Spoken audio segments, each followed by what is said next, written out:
সবচেয়ে বেশি ভালোবাসেন, মহব্বত করেন আমাদেরকে আমাদের রব। কে ভালোবাসে আমাদেরকে? আল্লাহ ছাড়া আসলে ভালোটা বাসেই বাকে। আমরা যে পবিত্র সম্পর্কের কথাও বললাম, এই যে স্বামী স্ত্রীর সম্পর্ক, স্বামী স্ত্রীর মধ্যে মহব্বত, পবিত্র সম্পর্ক, এটা হালাল বৈধ, আল্লাহ পাক বৈধতা দিয়েছেন, কারণ আমাদের প্রবৃত্তির চাহিদা আছে। এই চাহিদা পূরণের জন্য আল্লাহ পাক আমাদেরকে হালালভাবে বিয়ে করতে বলেছেন।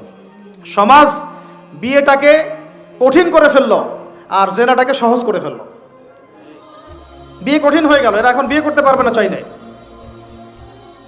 21 বছর না, 20 বছর বয়স হলে সে বিয়ে করতে পারবে না। 20 বছর একটা ছেলে আগামীকাল এই তথাকথিত ভালোবাসা দিবস পালন করতে পারবে, জেনা করতে পারবে।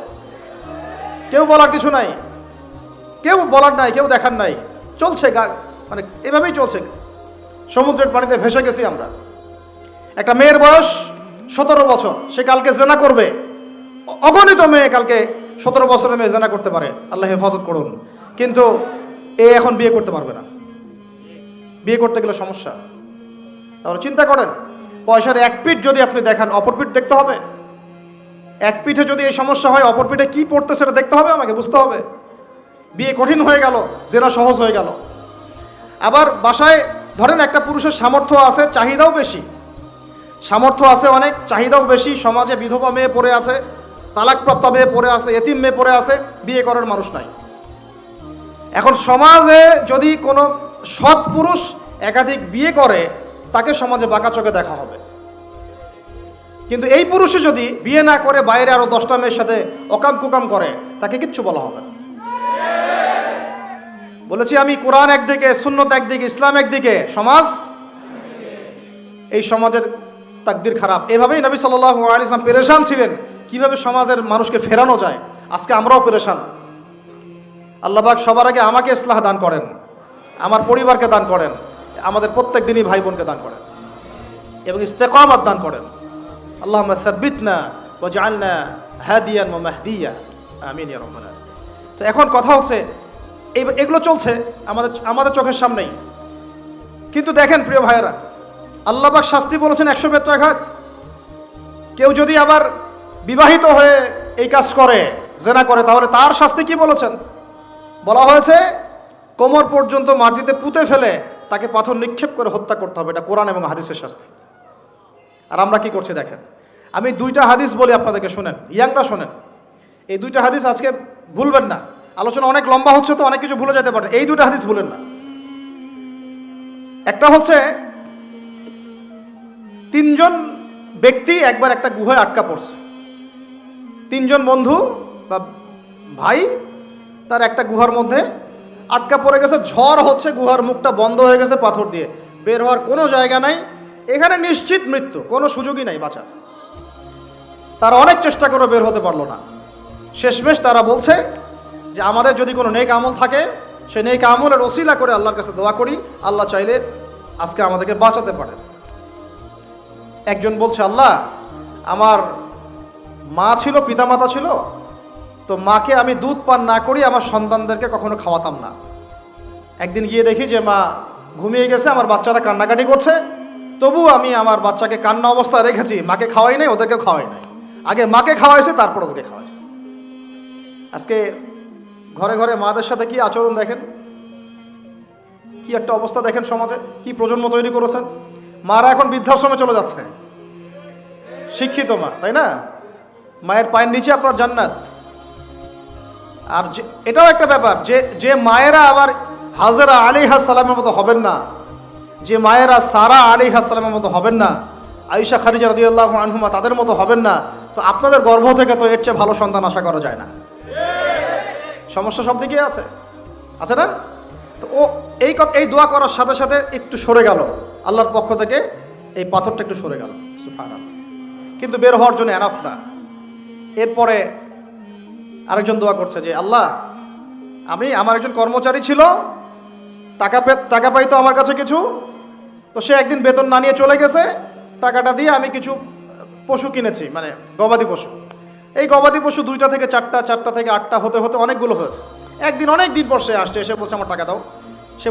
সে বলছে যে এই সবগুলো পশু তোমার, নিয়ে যাও। তুমি কি ইয়ারকি ফাজলামি করতেছো আমার সাথে? আমার টাকা আমাকে দাও। না, ইয়ারকি ফাজলামি করতেছি না। এটা তোমার টাকা দিয়ে কেনা ছিল, সবগুলো বংশবৃদ্ধি হতে হতে আজকে এই অবস্থা হচ্ছে।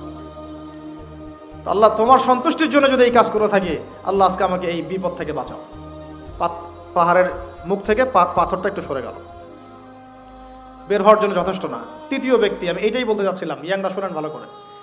তৃতীয় ব্যক্তি সেজদায় পড়ে আল্লাহকে বলছে, হাত তুলে আল্লাহকে বলছে, আল্লাহ আমার একজন খুব সুন্দরী চাচাতো বোন ছিল, কাজিন, আমি তাকে পাইতে চাইতাম। বুঝেন না, পাইতে চাইতাম মানে কি? তাকে পেতে চাইতাম, অফার করতাম, সে রাজি হয় না হয় না হয় না। একদিন সে বলল যে 100 স্বর্ণমুদ্রা দিতে পারলে আমি রাজি, 100 স্বর্ণমুদ্রা দিতে পারলে আমি রাজি। এখন তো এদেরকে স্বর্ণমুদ্রাও দেওয়া লাগে না, এমনিই রাজি নাকি? জেনা করার জন্য কি এমনিই রাজি? তাহলে একটু আসলে সত্যি কথা বলতে কি, একটা মেয়ে যদি চায় যে আমি আমার ইজ্জত ধরে রাখবো, কোনো ছেলের ক্ষমতা নাই সেই ইজ্জত নষ্ট করে।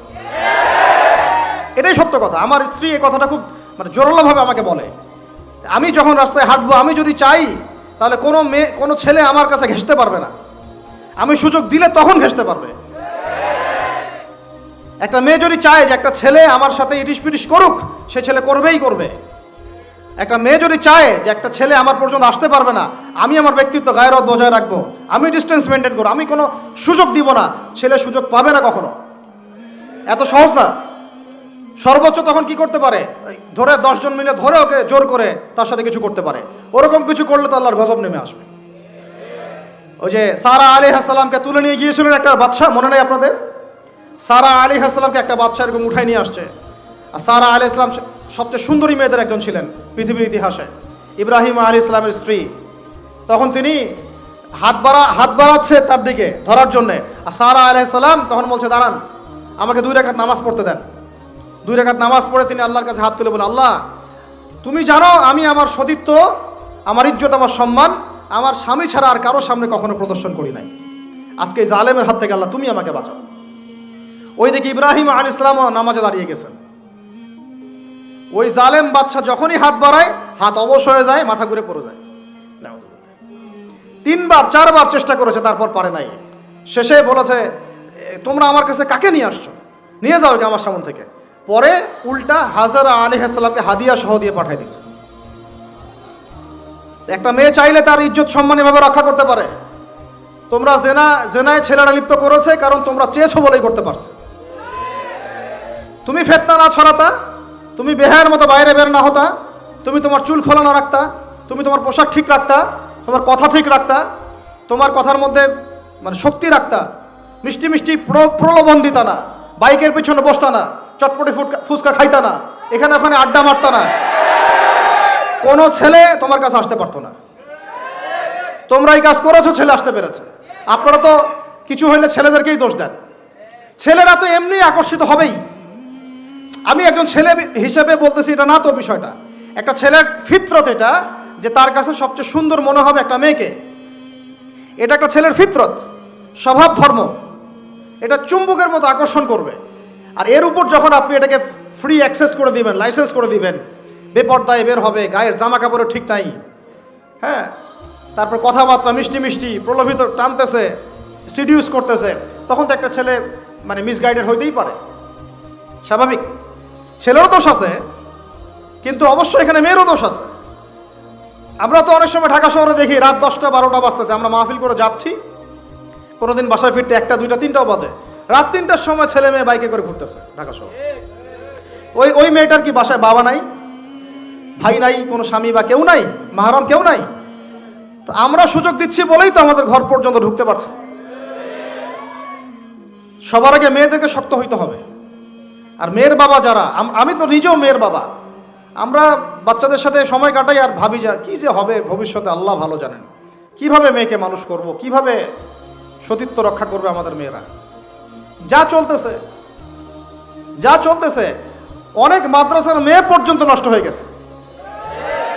আপনারা জানেন না তো, আমরা জানি কথা। মাদ্রাসায় পড়ুয়া বহু মেয়ে নষ্ট হয়ে গেছে। যতদিন পর্যন্ত এদের হাতে মোবাইল ফোন ছিল না, ইজ্জত ঠিক ছিল। মোবাইল ফোনটা যখনই ঢুকেছে, ইজ্জত নষ্ট হয়ে গেছে বহু মেয়ের। আমি এরকম জানি, বলতে চাচ্ছি না। যাই হোক, ওই জায়গায় আসেন, ওই ছেলেটা তখন 100 স্বর্ণমুদ্রা অর্জন করেছে, কষ্ট করে আর্ন করেছে, যে আপনাদেরকে বলে যে নিজের পায়ে দাঁড়াও, তারপরে তোমার সাথে রাজি। সে অনেক কষ্ট করে 100 স্বর্ণমুদ্রা অর্জন করে মেয়ের কাছে গিয়েছে, চাচাতো বোনকে বলেছে যে স্বর্ণমুদ্রা নাও, এখন বলো তুমি রাজি না রাজি না। সে মেয়ে বলছে হ্যাঁ ঠিক আছে।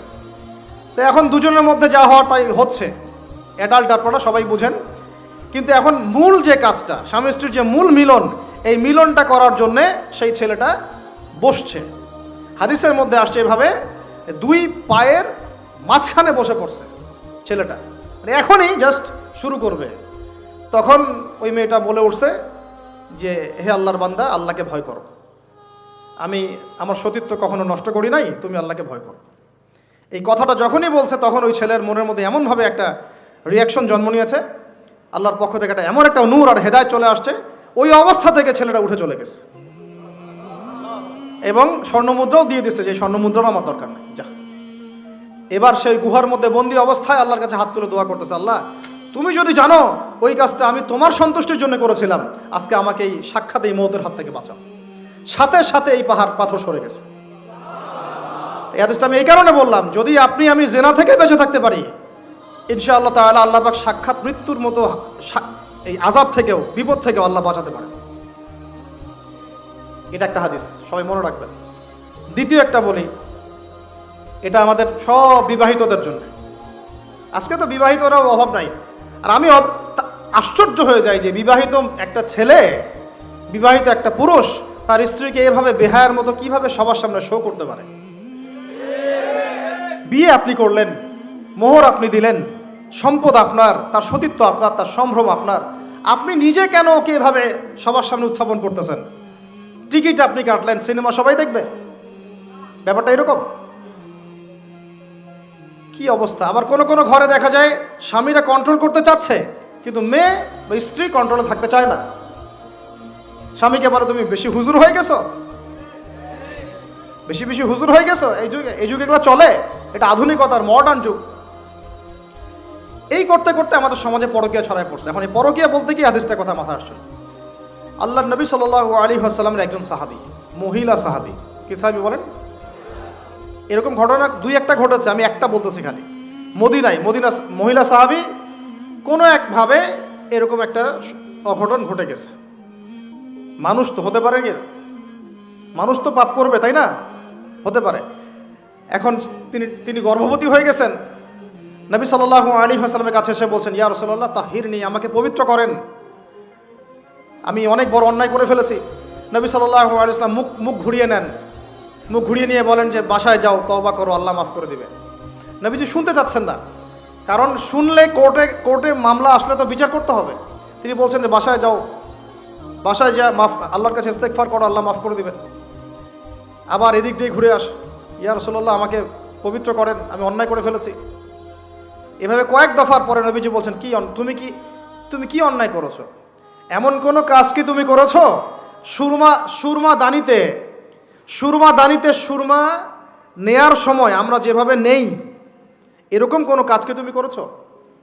মানে উনি শব্দটা উচ্চারণ করলেন না মুখ দিয়ে, একটা এক্সাম্পল মিসাল দিয়ে বুঝালেন, তুমি কি এরকম কোনো কাজ করেছো? অ্যাডাল্ট্রি কোনো কাজ করেছো? তো তিনি বলছেন হ্যাঁ, আমি গর্ভবতী হয়েছি। নবী সাল্লাল্লাহু আলাইহি ওয়াসাল্লাম আমার বিচার করে দেন। তিনি বলছেন যে বাসায় যাও, আগে সন্তান জন্ম দাও, তারপরে দেখা যাবে। সন্তান জন্ম হলো, সেই মহিলা আবার এসেছেন, সাহাবী, ইয়া রাসূলুল্লাহ আমার বিচার করে দেন। বলছেন সন্তান জন্ম হয়েছে, হ্যাঁ, এখন সন্তান কি করে? দুধ পান করে। দুধ পান করাও, 2 বছর দুধ পান করাও, তারপরে বিচার করে দেব। 2 বছর দুধ পান করা শেষ, সন্তান এখন শক্ত খাবার খেতে পারে।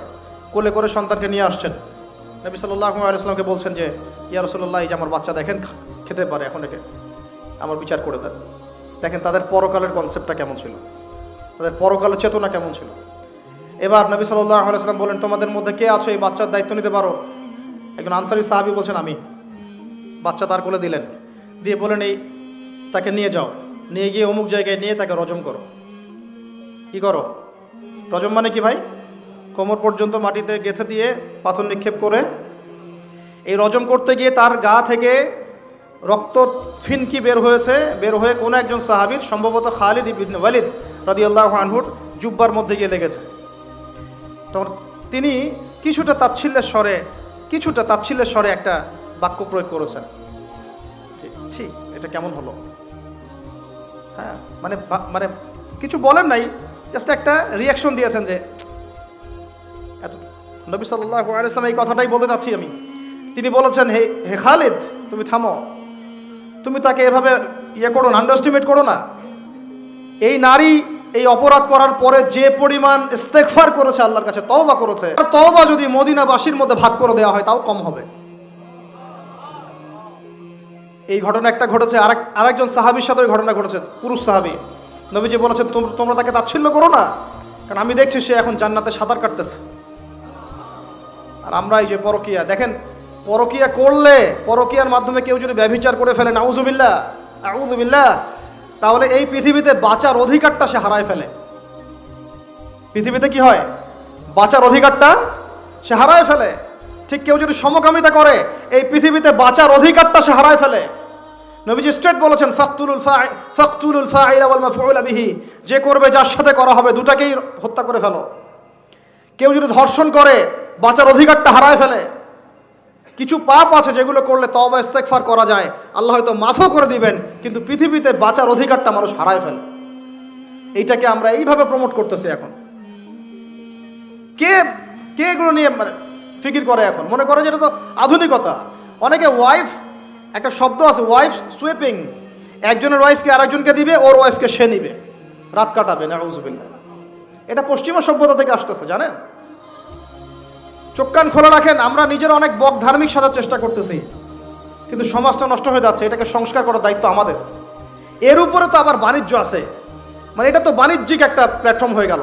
যত বেশি পারো বাণিজ্য করো, এটা উপলক্ষে অমুক ছাড়, এইটা উপলক্ষে তমুক, এইটা উপলক্ষে অমুক নাটক, এটা উপলক্ষে অমুক গান, এই উপলক্ষে অমুক সিরিয়াল, এই উপলক্ষে অমুক টেলিফিল্ম। এই যে বাণিজ্য, এগুলো কিন্তু কর্পোরেট জগতে যারা থাকে, এই কর্পোরেট সেকশনে মানুষের একটা বাণিজ্য, একটা দিবসকে উৎসব কেন্দ্র করে বিশাল একটা বাণিজ্য করে আপনার ঈমান আমল কোথায় যায়, যাক, ওর পকেটে টাকা আসলেই হইল। আল্লাহ রাব্বুল আলামিন আমাদের সবাইকে এই চলমান জাহেলিয়াতগুলোর বাস্তবতা বোঝার তৌফিক দান করেন। অনেক কথা ভাই, বলতে গেলে অনেক কথা, আর একদিন আর কথা বলবো। আমরা দোয়া করি আল্লাহ পাক কক্সবাজার এলাকায় এমন একটা দিনের মার্কাজ আমাদেরকে করার তৌফিক দান করেন, যেখান থেকে ইনশাআল্লাহ দিনের আলো পুরা কক্সবাজার সহ পাহাড়ি পার্বত্য এলাকা ছড়িয়ে পড়বে ইনশাআল্লাহ। সমাজ সংস্কার না করতে পারলে আমরা বাঁচতে পারবো না।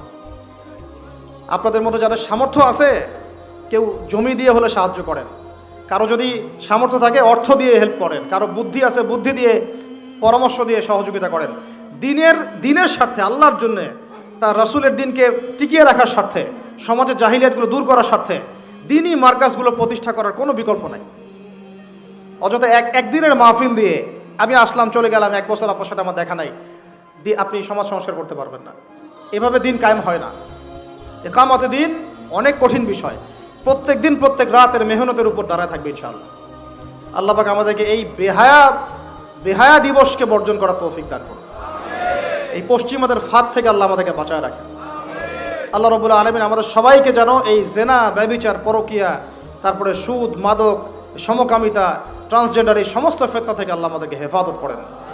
আমাদের যুবক যুবতীদেরকে আল্লাহ পাক খাস করে এই চলমানে জাহিলিয়াতগুলো থেকে হেফাজত করেন। আমিন। প্রত্যেক পরিবারের কর্তা সতর্ক হয়ে যান। প্রত্যেক পরিবারের যে ভাই আছেন, যে বাবা আছেন, সতর্ক হয়ে যান। আপনার পরিবারটাকে আপনি শক্ত হাতে দমন করেন, কঠোরভাবে, দেখবেন ইনশাআল্লাহ অ্যাটলিস্ট আপনার ঘরটা পবিত্র রাখেন। সবাই যার যার পরিবারের দায়িত্ব নেই, ইনশাআল্লাহ দেখবেন সমাজ ঠিক হয়ে গেছে ইনশাআল্লাহ। আমার স্ত্রীকে আমি এইসব করতে দিব না, ওর ক্ষমতা আছে করবে, করলে ওকে আমি তালাক দিয়ে রেখে দিব, শেষ, সোজা কথা। ও আমরা এইভাবেই কথা বলি বাসায়, এক কথায় চলবা, এক কথা উঠবে, এক কথায় বসবা, দ্বিতীয় কথা যেন বলতে না হয়। একদিন একটা ইস্যু নিয়ে মানে ঝগড়া তুল কালাম হয়ে গেল। আমি রাগ কন্ট্রোল করতে পারলাম না, বলছিলাম যে হাত মোজা ভালো করে পড়তে। হাত কথা বলার সময় দেখেন, যদি আমি হাতে ভাবে উঁচু করি দেখা যায় এতটুকু। আমি বাসায় গিয়ে বলছিলাম যে হাত মোজা খুব ভালো করে এই পর্যন্ত পড়তে। এইটুক নিয়ে মনে হয় আমি 10 মিনিট ঝাড়ি দিয়েছি, মানে বকা দিয়েছি আর কি। একদম মাথা নিচু করে শুনছে, একটা কথা বলে নাই। আমি আমার পরিবারকে ঠিক করলে কেন আমার মানে স্ত্রী বাইরে যাবে, কিভাবে যাবে? আমি বলতেছি না যে সে বাইরে যাইতে পারবে না, প্রয়োজনে তার প্রয়োজন পূরণ করতে পারবে না, এমন তো না বিষয়টা। বেপর্দায় এভাবে যাবে কেন? বেপর্দায় ফিতনার মধ্যে কেন যাবে? আমার মেয়ে, আমি জন্ম দিলাম, আমি বড় করতেছি, আমি খাওয়াই, মানে আমি খাওয়াই বলতে মানে কি, আমরা উপার্জন করে আমরাই খেতে খাওয়াই নাকি? আমরা ওসিলা না রিজিকের, আমরা কামাই রোজগার করে নিয়ে আসি। আমি খাওয়াই বলতে বোঝাচ্ছি আমরা কামাই রোজগার করে নিয়ে আসি, আমাদের ভালোবাসা দিই, মহব্বত করি, তিলে তিলে আদর মহব্বত দিয়ে বড় করি। আমার মেয়ে কেমন করে বাইরে যায়? কেমন করে বাইরে যাবে? কোন সাহসে যাবে? আমি বাবা হয়ে বেঁচে থাকতেও কিভাবে যাইতে পারে? গেলে ওকে একদম খাওয়ার বন্ধ করে দিবেন। আমার ছেলে বালেগ হয়েছে, নামাজে যাবে না কেন? যাবে না কেন? যদি না যায় আমি ওর খাওয়া বন্ধ করে দিব। শাসন করতে হবে সবসময়, কিন্তু মিষ্টি কথা চিরা ভিজে না। আল্লাহ পাক কোরআনের মধ্যে হেদায়েত দিতে উৎসাহিত করেছেন, এখানেই আবার আইনগুলো নাজিল করেছেন। মানে সবসময় মানুষকে দাওয়াত দিয়ে বুঝিয়ে সুঝিয়ে কাজ হয় না, মাঝে মাঝে পিটানো লাগে, লাগে না? শাসন লাগে না? লাগে। তো আমরা যদি আমাদের পরিবারের মেয়েদেরকে নিয়ন্ত্রণ করতে পারি, ছেলেদেরকে নিয়ন্ত্রণ করতে পারি, দেখবেন আস্তে আস্তে ইনশাআল্লাহ এটা কমে গেছে। আর যদি এভাবেই গা ছাড়া দিয়ে দেন, আমি বলেছি বেশি দিন লাগবে না, আর 10টা বছর পরে নাউজুবিল্লাহ আমরা আশ্রয় চাই আল্লাহর কাছে, এমনটা যেন না হয়। দেখবেন যে এটা এমন হারে বেড়ে গেছে যে ঘরে ঘরে সমকামিতা ঢুকে যাইতে পারে। নাউজুবিল্লাহ। এই তাদাত, এই সংখ্যা দিন দিন বাড়তেছে। আপনাদের শহরে, আপনাদের এই অনেক অনেক এই যে এখানে আমি অনেক মাহফিল করেছি, অনেকেই আমাকে চিরকুট দিয়েছিলেন যে ভাই এখানে সমকামিতা বেড়ে যাচ্ছে, এই বিষয়ে কিছু বললেন। চিন্তা করেন, ভিতরে ভিতরে এগুলো চলতেছে, হোটেলে হোটেলে চলতেছে। আপনারা ভালো মানুষে যে বসে থাকলে হবে না। এত ভালো মানুষ হতে আল্লাহ পাক বলেন নাই। আল্লাহ পাক বলেছেন সৎ কাজে আদেশ করো, অসৎ কাজে কি করো? নিষেধ করো। এবং আপনি আপনার জায়গায় আল্লাহ বিরোধী কোনো কিছুকে প্রশ্রয় দিবেন না। ব্যাস, সরকার কোথায় যায় যাক, প্রশাসন কি করে করুক, ওটা আমার দেখার দরকার নেই। আমি আমার জায়গা থেকে আল্লাহ এবং রাসূলের বিরুদ্ধে কোনো কাজ করব না। সিম্পল। এই যে ইতিহাসটা ওরা জানতো না, এই সেন্ট ভ্যালেন্টাইন্স ইতিহাসটা বলবো, ওরা জানে এই যে কত সালে এটা বাংলাদেশে আসছে, ওরা আসলে জানে কে নিয়ে আসলো? দেখেন ওটা তো বললামই, ওটা আনার পরে জেনা, ব্যভিচার, ফ্রিমিক্সিং, বাণিজ্য সব বেড়ে গেল। এটাকে কেন্দ্র করে কর্পোরেটরা এখন বাণিজ্য করতেছে। শুধুমাত্র এই দিবসে, শুনেন, আর এগুলো বলতে চাইনি, আমি বলতে বাধ্য হচ্ছি, শুধুমাত্র এই দিবসে কোটি কোটি টাকার কন্ডম বিক্রি হয়, জানেন? এটা শুধু শুধু কয়েকটা কান্ট্রির পরিসংখ্যান। সারা বিশ্বের পরিসংখ্যান দিলে তো আপনার চোখ কপালে উঠে যাবে। কি হচ্ছে আর কি হচ্ছে না। যেখানে আল্লাহ রাব্বুল আলামিন বলছেন চোখ নিচু করো, কাছেও যেও না, ওটা তো কোরআনে পড়ে থাকলোই, ওটাকে লঙ্ঘন করে জেনা হচ্ছে, ব্যভিচার হচ্ছে, অবৈধ সম্পর্ক হচ্ছে, প্রচুর ধর্ষণ হবে কালকে। আর ধর্ষণ হলে আমি বলবো শুধু ছেলেরা দায়ী না, মেয়েরাও দায়ী আছে। তোমাকে মাহরাম ছাড়া কে বের হইতে বলছে? মাহরাম ছাড়া একটা মেয়ের হজ ফরজ না। মনে করেন আপনার ঘরে একজন মহিলা আছেন যার মাহরাম নাই, তার উপর হজই ফরজ হয় নাই। তো মাহরাম ছাড়া যার হজই ফরজ হয় না, তাকে মাহরাম ছাড়া এভাবে হোটেলে একটা ছেলের সাথে বাইকে যেতে কে বলছে? বলেন। মাহরাম ছাড়া একটা মেয়ের সফর জায়েজ নাই, হজও জায়েজ নাই, হজ করার দরকারই নাই, সে ঘরে থাকবে, ওইটাই তার জন্য বেশি গুরুত্বপূর্ণ, ওটাই হুকুম আল্লাহ পাকের। আর সে মাহরাম ছাড়া এইভাবে এখানে ওখানে ঘুরে বেড়াবে, ছেলের সাথে আড্ডাবাজি করবে, টাঙ্কি মারবে, চটপটে ফুচকা খাবে, এরপর 4টা-5টা ছেলে মিলে ওকে ধর্ষণ করে দিলে সব দোষ ওই ছেলের উপর আসবে? আমার তো মন চায় যে প্রথমে আগে এই মেয়েগুলোকে শায়েস্তা করি। হ্যাঁ, ছেলেগুলোকে তো করবোই, আগে মেয়েগুলোকে করি। শুধুমাত্র ওয়াজ নসিহত করে কাজ হবে না, সবাইকে কঠোর হতে হবে। আপনি আমাকে বলেন তো দেখি, আপনার মেয়ে কোনো একটা ছেলের সাথে অবৈধ সম্পর্ক করেছে, আপনি কি এটা মেনে নেবেন? আপনারা যে কেউ হন, এখানে অনেক প্রশাসনের ভাই আছেন আমি জানি, ঊর্ধ্বতন কর্মকর্তাও আছে এখানে আমি জানি, এখানে আমার লেকচার রেকর্ড হচ্ছে এটা আমি জানি। আপনি আমাকে বলেন বা আপনার সিনিয়রদেরকে বলান এই কথাগুলো মেসেজ পৌঁছান, তাদের ঘরে যদি তাদের মেয়ে কোনো ছেলের সাথে অবৈধ সম্পর্ক করে, তারা কি মেনে নিবে? তাদের মেয়েকে যদি কেউ ধর্ষণ করে, তারা কি মেনে নিবে? আপনার ছেলেটা যদি সমকামী হয়, আপনি কি মেনে নিবেন? আপনার বাসায় যদি কালকে একটা ছেলে এসে বলে যে আপনার মেয়ে এসে বলে যে বাবা আমি ওকে ভালোবাসি, ওর সাথে বিয়ে করার আগে আমি যৌন সম্পর্ক করে ফেলছি, আপনি কি মেনে নেবেন? আপনি যদি জানতে পারেন কালকে আপনার মেয়ে গর্ভবতী হয়ে গেছে, আপনি কি মেনে নেবেন? আপনি যদি জানেন কালকে আপনার ছেলে আপনাকে এসে বলছে, বাবা আমি একটা ছেলেকে নিয়ে আসছি, ও ছেলেটা আসলে বাইরে ছেলে, ভিতরে ভিতরে মেয়ে, তাই আমরা বিয়ে করে ফেলছি, আপনি কি মেনে নেবেন? তো এটা নবী সাল্লাল্লাহু আলাইহি ওয়াসাল্লামের ফিলোসফি ছিল। একজন সাহাবী এসে বলেছিলেন, ইয়া রাসূলুল্লাহ আমি ইসলামের সব মানতে প্রস্তুত আছি, খালি আমাকে জিনা করার অনুমতি দেন। নাউজুবিল্লাহ। সাহাবীরা রাগ হয়ে গেছেন, এই কার সাথে কি কথা বলো, বেয়াদবি করতে। নবী সাল্লাল্লাহু আলাইহি ওয়াসাল্লাম বললেন, দাঁড়াও, দাও তাকে ছাড়ো, আমি বুঝাচ্ছি। নবীজি তখন বললেন, দেখো তুমি যে প্রস্তাবটা আমাকে দিলা, ইসলামের সব তোমার ভালো লাগে, কিন্তু জিনা করতে চাচ্ছ, তো এখন বলো তো দেখি, তোমার মায়ের সাথে কেউ যদি এমন করে তুমি কি রাজি হবা? সে বলছে না। তোমার খালার সাথে করলে না, তোমার বোনের সাথে না, তোমার স্ত্রীর সাথে না, তাহলে যেটা তুমি অন্যের ক্ষেত্রে চাচ্ছ না, পছন্দ করো না, সেটা কেন তুমি তোমার ক্ষেত্রে চাচ্ছ? এভাবে চিন্তা করলে আমাদের আর কথা বলার দরকার আছে? আল্লাহ পাক আমাদের সবাইকে কথাগুলো বোঝার তৌফিক দান করে। এখন শেষ করে দিচ্ছি এই পয়েন্ট থেকে। দেখেন, আমাদেরকে সবচেয়ে ভালোবাসেন আমাদের রব আল্লাহ। সত্যিকারের ভালোবাসার ডেফিনেশনটা হচ্ছে যে আপনি নিঃস্বার্থভাবে কাউকে ভালোবাসেন।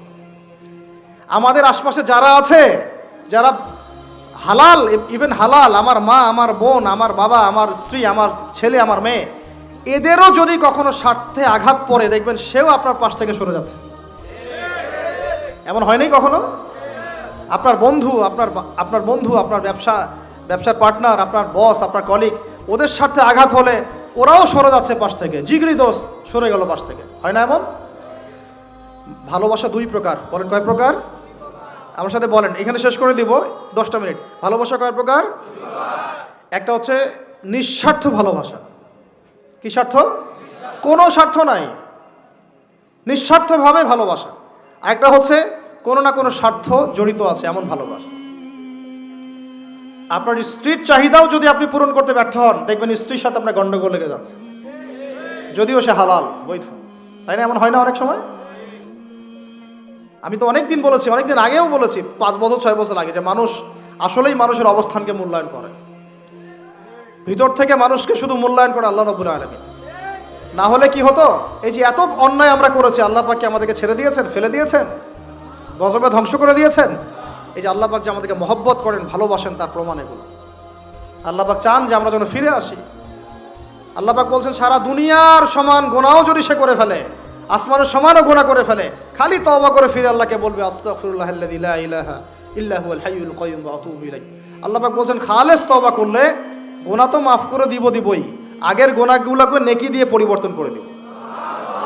এটা ভালোবাসা না? আল্লাহ পাক সৃষ্টি করেছেন আমাদেরকে ভালোবেসে।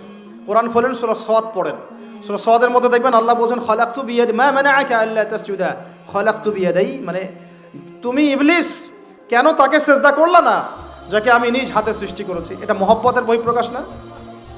আল্লাহ আমাদেরকে নিজ হাতে সৃষ্টি করেছেন। আল্লাহ পাকের হাত কেমন এটা আমরা ব্যাখ্যা করতে যাব না, এর হাতের অর্থ কি সেটাও ব্যাখ্যা করার, তাওয়িল করার দরকার নাই। কোরআনে আসছে যেভাবে সেভাবে আমরা ঈমান রাখবো, ঠিক আছে ভাই? এখানে আবার অনেক তালগোল পাকায় ফেলে এবং বিভ্রান্ত হয়ে যায়, এদিকে যাওয়ার দরকার নাই। এখানে বোঝানো হচ্ছে আল্লাহ রাব্বুল আলামিন আমাদেরকে মহব্বত করে সৃষ্টি করেছে। এই পুরো সৃষ্টি জগৎটাই তো আল্লাহর মহব্বতের বহিঃপ্রকাশ। সবকিছু এত নিপুণভাবে চলতেছে, এটা মহব্বতের বহিঃপ্রকাশ না? আমি আপনাদেরকে নিয়ে যদি কোনোদিন কক্সবাজারের সৈকতে তারা দেখাতে পারতাম, তাহলে আমি বুঝাইতে পারতাম আপনাদেরকে যে এই মহাবিশ্বটা টিকে আছে কিভাবে। তারার মধ্যে একটা গাণিতিক ক্যালকুলেশন আছে যেটা সবাই জানে না। যারা একটু অ্যাস্ট্রোনমি নিয়ে পড়াশোনা করেছে তারা জানে। আপনার মানে মাথার বিবেকই উল্টায় যাবে যে এত সূক্ষ্মভাবে কিভাবে আল্লাহ রাব্বুল আলামিন এই মহাবিশ্ব সৃষ্টি করলেন। এক চুল এদিক ওদিক হলে পুরো বিশ্ব কায়নাত ধ্বংস হয়ে যাইত। এটা কি আল্লাহ পাকের মহব্বতের পরিপ্রকাশ না? আল্লাহ পাক তো বরং বলেছেন পুরো সৃষ্টি পরিবারটাই আল্লাহর আহাল, আল্লাহর পরিবারের অন্তর্ভুক্ত। সুবহানাল্লাহ। এমনকি আল্লাহ পাক আমাদেরকে বলেছেন, তোমরা জমিনবাসীর সবার উপর রহম করো। ইরহামু মান ফিল আরদ ইয়ারহামুকুম মান ফিস সামা। তোমরা সবার উপর রহম করো, দয়া করো। দয়া, রহম এটা তো মহব্বতের একটা অংশ। তোমরা সবার উপর দয়া করো, রহম করো, মহব্বত করো। এটা কি হবে? তাহলে আল্লাহ পাক আসমানে যিনি আছেন, আল্লাহ পাক তোমাদের উপর রহম করবে ইনশাআল্লাহ। আমরা সেই মহান সত্তার ভালোবাসার থেকে বের হয়ে হারাম এই যৌন ভালোবাসার দিকে যাওয়ার চেষ্টা করেছি। আসলে এটা ভালোবাসা না, যৌনতা, এর দিকে যাওয়ার জন্য এইসব করছি। আল্লাহ পাক আমাদেরকে মাফ করে যেন হেদায়েত দান করেন। আল্লাহ পাক কত ভালোবাসেন এটা নিয়ে বলতে গেলে আজকে রাত শেষ হবে। দেখেন আল্লাহ রাব্বুল আলামিন আদম আলাইহিস সালামকে সৃষ্টি করেছেন, করে সমস্ত নাম শিক্ষা দিয়েছেন। নাম মানে হলো ইলম। নাম মানে কি? ভালো না বাসলে আল্লাহ পাক কাউকে সবচেয়ে সেরা কিছু দান করেন? সূরা ৩ আল্লাহ পাক কি বলেছেন? ওয়া তিনি ওয়াজ জাইতুন, এগুলো শপথ করে লাকাদ খালাকনাল ইনসানা ফি আহসানি তাকওয়িম, মানুষকে সবচেয়ে শ্রেষ্ঠ কাঠামো আল্লাহ পাক দিয়েছেন, দেন নাই? তো কাউকে যদি মহব্বত না করা হয় তাকে আপনি সবচেয়ে সেরাটা কি দিতে পারবেন? আল্লাহ পাক আমাদেরকে মহব্বত করেন, ভালোবাসেন, এবং আল্লাহ চান আমরাও যেন তাকে মহব্বত করি, তাকে ভালোবাসি। এবং আমরা যদি কাউকে ভালোবাসি আল্লাহর জন্য ভালোবাসবো, কাউকে ঘৃণা করি আল্লাহর জন্য ঘৃণা করব। মহব্বতও আল্লাহর জন্য, ঘৃণাও কার জন্যে? আল্লাহর জন্য। আল্লাহ পাক সমস্ত ইলম শিক্ষা দিলেন, এটা কি ভালোবাসার বহিঃপ্রকাশ না? নূহ আলাইহিস সালামের কওম দীর্ঘদিন আল্লাহর কথা শোনে না, আল্লাহ পাক সবর করলেন, ধৈর্য ধরলেন, গজব দিলেন না, শেষ পর্যায়ে গিয়ে আযাব দিয়েছেন। এই যে আল্লাহ পাক সুযোগ দেন, সময় দেন, এটা কি আল্লাহ পাকের ভালোবাসা, দয়া না? এরকম প্রত্যেকটা কওমের ক্ষেত্রে হয়েছে। আমি তো ফিল করলাম এই ভালোবাসা নিয়ে ঘাটাঘাটি করতে গিয়ে যে আসলে আল্লাহ পাক যে আমাদেরকে সবচেয়ে বেশি মহব্বত করেন তার সবচেয়ে বড় নিদর্শন কি জানেন? আমাদের কাছে আল্লাহ রাব্বুল আলামিন আল কোরআনের মতো কিতাব নাজিল করেছেন, আর আমাদেরকে আল্লাহ পাক নবী মুহাম্মদ সাল্লাল্লাহু আলাইহি ওয়াসাল্লামের উম্মত বানাইছেন। আল্লাহ পাক যে নবী মুহাম্মদ সাল্লাল্লাহু আলাইহি ওয়াসাল্লামকে এই দুনিয়াতে পাঠিয়েছেন না, এটাই সবচেয়ে বড় মহব্বত, সবচেয়ে বড় রহমত। কারণ তার সুন্নতে এমন কিছু নাই যেটা আপনি খুঁজে পাবেন না। আর তিনি আমাদেরকে যে মহব্বত করতেন, মুহাম্মদ সাল্লাল্লাহু আলাইহি ওয়াসাল্লাম আমাদেরকে যে মহব্বত করতেন, তিনি আমাদেরকে বলতেন যে আমরা তার ভাই। আমরা তার কি ভাই? মানে কি মায়ের পেটের ভাই? এটা বোঝানো হয় না। একটা হাদিসে তিনি বলেছেন আমি তো পিতৃতুল্য, তার মানে কি সত্যি সত্যি বাবা সন্তানের সম্পর্ক? রুহানি পিতা। তিনি কি ইমাম নন? তিনি ইমাম, তিনি নেতা, তিনি আমাদের শিক্ষক, তিনি নবী। তো তিনি আমাদেরকে যে মহব্বত করতেন, তিনি একদিন বলছিলেন নবী সাহাবীদের সামনে, কাশ আমি যদি আমার ভাইদেরকে দেখতে পেতাম। সাহাবীরা বলছেন ইয়া রাসূলুল্লাহ আমরা কি আপনার ভাই না? তখন নবীজি বলছেন না, তোমরা আমার সাহাবী, আমার ভাই তারা যারা আমাকে না দেখেই আমার প্রতি ঈমান নিয়ে আসবে। প্রত্যেক নবীকে আল্লাহ পাক একটা দোয়া করার চান্স দিয়েছে। কয়টা ভাই? এমন একটা দোয়া যেটা করলে আল্লাহ পাক কবুল করবেনই করবেন। করলে আল্লাহ পাক কি করবেন? অবশ্যই কবুল করবেন। নবী সাল্লাল্লাহু আলাইহি ওয়াসাল্লাম বলছেন যে সমস্ত নবী এই দোয়াটা পৃথিবীতে করে ফেলেছে, আমি এই দোয়াটাকে মুলতবি রেখেছি যে কাল কিয়ামতের মাঠে আমি আমার উম্মতের জন্য সুপারিশ করবো ইনশাআল্লাহ। এবং নবী সাল্লাল্লাহু আলাইহি ওয়াসাল্লামের সুপারিশে বহু কবিরা গুনাহগার মুসলমান যারা জাহান্নামের ফয়সালা হয়ে গেছে তাদেরকে আল্লাহ পাক কিছুটা শাস্তি ভোগ করালে হলেও আবার জান্নাতে নিয়ে আসবে ইনশাআল্লাহ। তো তিনি আমাদেরকে মহব্বত করেন না? করতেন না? চিন্তা করেন তাহলে আমরা তার দিনকে কি মহব্বত করলাম, আমরা তার হুকুম হাকামের বিধিবিধান সুন্নতের কি মহব্বত করলাম, চিন্তা করেন। একটা হাদিসে নবীজি স্পষ্ট করে বলছেন এটা আমাদের জন্য একটা কষ্টি পাথর। এটা একটা কি কষ্টি পাথর। তিনি বলছেন লা ইউমিনু আহাদুকুম, তোমাদের মধ্যে কেউ মুমিন হইতে পারবে না। কি হইতে পারবে না? মানে প্রকৃত মুমিন হইতেই পারবে না তোমরা। হে আমার উম্মত, তোমাদের মধ্যে কেউ প্রকৃত মুমিন হইতেই পারবে না যতক্ষণ না হাত্তা আকুনা আহাব্বা ইলাইহি মিন ওয়ালিদিহি ওয়ালাদিহি ওয়ান নাসি আজমাইন, যতক্ষণ না আমি মুহাম্মদ সাল্লাল্লাহু আলাইহি ওয়াসাল্লাম তোমাদের কাছে নিজের কি সন্তান, নিজের বাবা মা এবং সমস্ত মানব জাতির থেকে বেশি প্রিয় না হচ্ছে। হাদিসটা আবার বলি, নবীজি বলছেন কেউ ততক্ষণ পর্যন্ত প্রকৃত মুমিন হতে পারবে না যতক্ষণ না আমি মুহাম্মদ সাল্লাল্লাহু আলাইহি ওয়াসাল্লাম তার কাছে তার সন্তান, তার পিতা, এমনকি সমস্ত মানব জাতি থেকে বেশি প্রিয় না হচ্ছে। আর আমরা যারা আগামীকালকে এইটার প্রিপারেশন নিয়েছি, আসলে কি আমাদের কাছে নবী প্রিয় বেশি না আমাদের দুনিয়ার স্বার্থ বেশি প্রিয়? যারা এগুলো করবে তাদের কাছে কি সত্যি নবী প্রিয়? তাহলে তারা করতে পারতো না। যদি নবী আমাদের কাছে সবচেয়ে বেশি প্রিয় না হয় আমরা মুমিন হতে পারছি না। আর যাদের কাছে নবী প্রিয় তারা কখনো এমন হারাম কাজে যেতে পারবে না। যারা যাচ্ছে তারা কখনোই নবীকে ভালোবাসে না, কোশ্চিনকালেও না। শোনেন উমর রাদিয়াল্লাহু আনহুর নাম শুনেন নাই? বললে অনেক কথা ভাই, অনেক কথা, কোনটা রেখে কোনটা বলি। উমর রাদিয়াল্লাহু আনহু একদিন এসে বলছেন খলিফাতুল মুসলিমিন, মুসলিমদের তিনি খলিফা, জান্নাতের সুসংবাদপ্রাপ্ত 10 জন সাহাবীর একজন। জান্নাতের সার্টিফিকেট পেয়েছেন পৃথিবীতে কয়জন সাহাবী? একটা হাদিসে একসাথে 10 জন, ওই 10 জনের অন্যতম একজন, যিনি এমন শাসন ব্যবস্থা পৃথিবীতে প্রতিষ্ঠা করেছিলেন যার মতো মিসাল এখন পর্যন্ত পৃথিবীতে আর দেখা যায় নাই। একটা হাদিসে আসছে, যে রাস্তা দিয়ে ওমর হাঁটে ওই রাস্তা দিয়ে শয়তান হাঁটে না। কি বুঝলেন? শয়তান যদি দেখে ওই যে ওমর, ও আর ওই যাবে না ওই রাস্তার মধ্যে। এই হচ্ছে ওমর ইবনুল খাত্তাব। আমার পরে কোনো নবী নাই, নবীজি বলছেন আমার পরে কোনো নবী নাই, লা নবিয়্যা বা'দি, আমার পরে কোনো নবী নাই। যদি হতো তাহলে ওমর হতো, যদি হতো তাহলে ওমর হতো। অন্য একটা হাদিসে আসছে, আমার পরে কোনো নবী নাই, তবে তুমি আমার, এটা অন্য সাহাবী সম্পর্কে, আলী ইবনে আবি তালিব সম্পর্কে, তুমি আমার জীবনে তেমন মূসার জীবনে হারুন ছিল যেমন। এটা হচ্ছে আলী ইবনে আবি তালিব। তো এখানে কথা হচ্ছে, ওমর রাদিয়াল্লাহু আনহুর মতো মানুষ নবীর কাছে এসে বলছেন সাল্লাল্লাহু আলাইহি ওয়াসাল্লাম, ইয়া রাসূলুল্লাহ ওয়াল্লাহি লা উহিব্বুক, আল্লাহর কসম করে বলছি আমি আপনাকে অনেক মহব্বত করি, ইল্লা মিন নাফসি, আমার নফসের চেয়ে বেশি না, মানে আমি আমার জানের চাইতে আপনাকে বেশি মহব্বত করি না। কথা কি বুঝতে পারতেন কি? মানে আমি আপনাকে অনেক মহব্বত করি ইয়া রাসূলুল্লাহ, সব কিছু থেকে বেশি মহব্বত করি, কিন্তু আমার নিজের জানের চেয়ে বেশি না। নবী সাল্লাল্লাহু আলাইহি ওয়াসাল্লাম বলেন, লা ইয়া ওমর, এখনো মুমিন হওনি ওমর। কাকে বলছেন? কাকে বলছেন? জান্নাতের সার্টিফিকেট প্রাপ্ত একজন মানুষকে। লা ইয়া ওমর, এখনো হওনি। তখন নবী সাল্লাল্লাহু আলাইহি ওয়াসাল্লামকে তিনি একটু পরে আবার বলছেন, ইয়া রাসূলুল্লাহ ওয়াল্লাহি আলান, এখন লা হাব্বা ইলাইয়া মিন কুল্লি শাই হাত্তা মিন নাফসি, এখন থেকে আপনি আমার কাছে সবচেয়ে বেশি প্রিয় সব কিছু থেকে, এমনকি আমার নফসের থেকেও বেশি প্রিয়।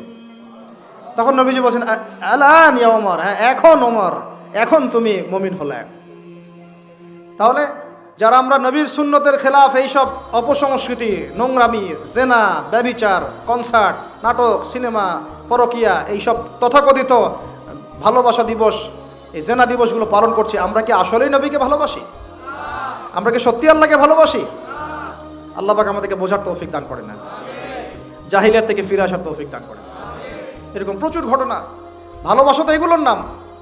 ভালোবাসা কাকে বলে জানেন? সাহাবীরা বাসায় যেতেন, আবার দৌড় দিয়ে আসতেন নবী সাল্লাল্লাহু আলাইহি ওয়াসাল্লামের চেহারাটা একটু দেখার জন্য। এটার নাম ভালোবাসা। আপনারা যদি উমরা করতে যান, হজ করতে যান, দেখবেন বারবার আপনার নবীর রওজায় গিয়ে সালাম দিতে মন চাইবে, যে আরেকবার দেখা করে আসি, আরেকটু দেখা করে আসি, আরেকবার সালাম দিয়ে আসি। ভালোবাসা, কোনো স্বার্থ আছে এখানে? নবী সাল্লাল্লাহু আলাইহি ওয়াসাল্লাম কি আমাদের কাছে কোনো স্বার্থ দাবি করেছেন? আল্লাহ করেছেন। এগুলো ভালোবাসা। এই ভালোবাসা হলো প্রকৃত ভালোবাসা। আর এগুলো যেটা চলছে এটা হচ্ছে যৌনতা। এগুলো কি চলছে? যৌনতা। ভালোবাসার নাম দিয়েছে এখন যৌনতা। এগুলো ভালোবাসা না, এগুলো পাশবিকতা, প্রবৃত্তির দাসত্ব। প্রবৃত্তি মানে মন যা চায় তাই করতে চাচ্ছে। আপনার মন চাইছে একটা মেয়ের সাথে রাত কাটাবেন, এটাকে আপনি ভালোবাসা নাম দিলেন, কিন্তু এটা হচ্ছে ভালোবাসা না, এটা কি প্রবৃত্তি, পশুত্ব, দাসত্ব, পশুত্বের দাসত্ব করছেন। আল্লাহ পাক আমাদেরকে কথাগুলো বোঝার তৌফিক দান করেন। এরকম সাহাবীরা কত ত্যাগ করেছেন। তালহা রাদিয়াল্লাহু আনহুর নাম শোনেন না অনেকেই। নবী সাল্লাল্লাহু আলাইহি ওয়াসাল্লাম উহুদ যুদ্ধের দিন সংকটময় একটা অবস্থায় ছিলেন। তালহা রাদিয়াল্লাহু আনহু একা নবী সাল্লাল্লাহু আলাইহি ওয়াসাল্লামকে ঢাল হিসেবে পিঠ পেতে দিয়ে আসেন, উনার দিকে কোনো তীর যেন আসতে না পারে। শেষে দেখা গেল তার গায়ের মধ্যে 40 থেকে 50টা তরোয়ারের আঘাত আছে, তীরের খোঁচা আছে, বর্ষার খোঁচা আছে। এই অবস্থায় তিনি নবীকে কাঁধের মধ্যে নিয়ে উহুদ পাহাড়ে উঠেছেন নবীকে সেভ করার জন্য। এটা ভালোবাসা। এটা কি?